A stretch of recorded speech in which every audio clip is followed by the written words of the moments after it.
Hello friends, welcome to my channel. Before starting the video, please go ahead and hit the subscribe button and give this video a like up. In Crimson Lights, Lucy brags to Daniel about the dress she'll be wearing to the party with Faith tonight. Daniel believes they should do something special for her mother, who is upset with the vacation to Portugal. Lucy's on board, but not tonight. The party is quite essential. Faith and her companion walk in, and Lucy rushes up to them.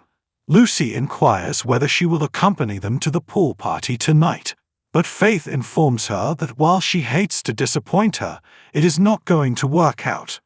Walking towards the patio, Faith explains to Lucy that her friend who is throwing the party rented out the entire place, so there's a strict head count policy and alcohol. It will be an older crowd. Lucy totally gets it and says maybe she'll tag along next time. She walks off and Faith tells her pal that she hated to do that. The friend says, "That was extra." Lucy rejoins Daniel and tells him the party is on and she can't wait.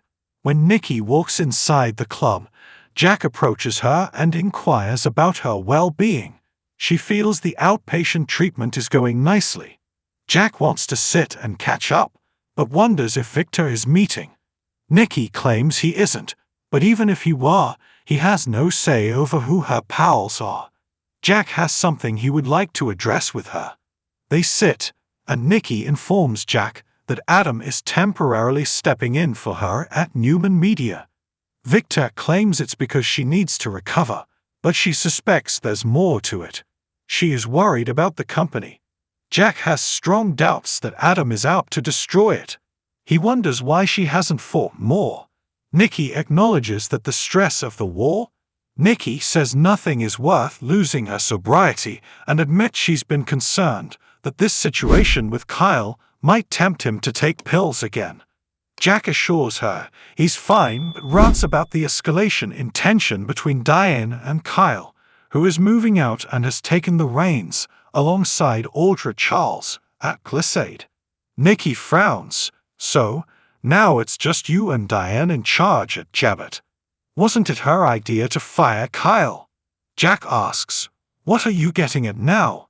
Nikki's just trying to understand where Kyle is coming from. Jack defends his wife and rants about Kyle pushing Diane to the breaking point. Nikki just thinks it's interesting that everything Diane wanted when she first came back to town, she now has. Billy happens upon Sally in the park and asks if everything's okay. Sally says she was just thinking about work and her new line for younger people. Billy notes she doesn't seem excited. Is there something else she's worried about? Sally confesses she argued with Adam this morning about him going back to run Newman Media. Billy thinks it may be a good thing for him. Sally says it depends what Victor's up to now. She reflects that Adam's been a little edgy lately, and this may be why. Billy says taking orders from Victor will do that. Sally says he assured her there was nothing to worry about, and reminded her he's managed Victor before. She explains they smooth things over. Billy thinks something else is weighing on her. Sally's just worried about Adam in general. She thought the Connor news would make him less tense, not more.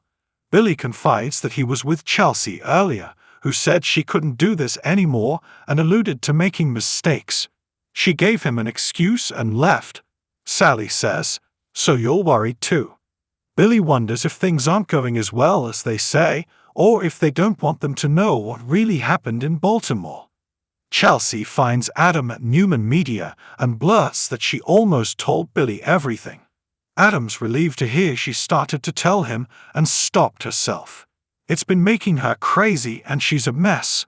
Billy gave her a pep talk and told her how great she's been handling all of this, and it nearly broke her. She wanted to tell him and explain why it happened. Adam warns it could completely destroy everything for them. Chelsea has thought about nothing else.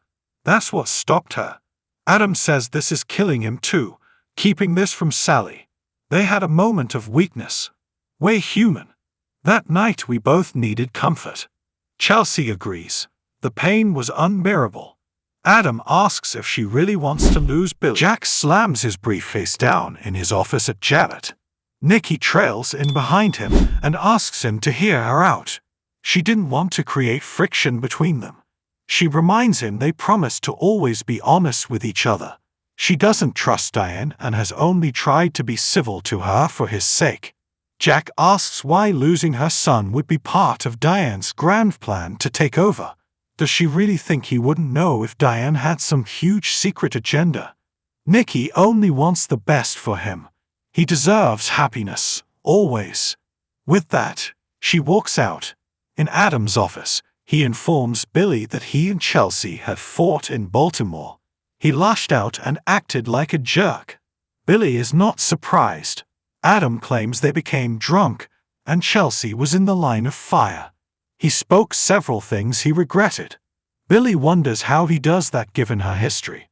I could strangle you right now, but instead I'll thank you for being open with me. Adam describes what he and Chelsea are going through as torture. Billy understands how heightened emotions may be when it comes to children. Delia's death tore him and Victoria apart. They didn't rely on one another, and he'll always regret it. He reminds Adam that he is fortunate to have Sally in his life and will need everything. Thank you for watching this video. Please subscribe my fast gossip to our channel and stay with us.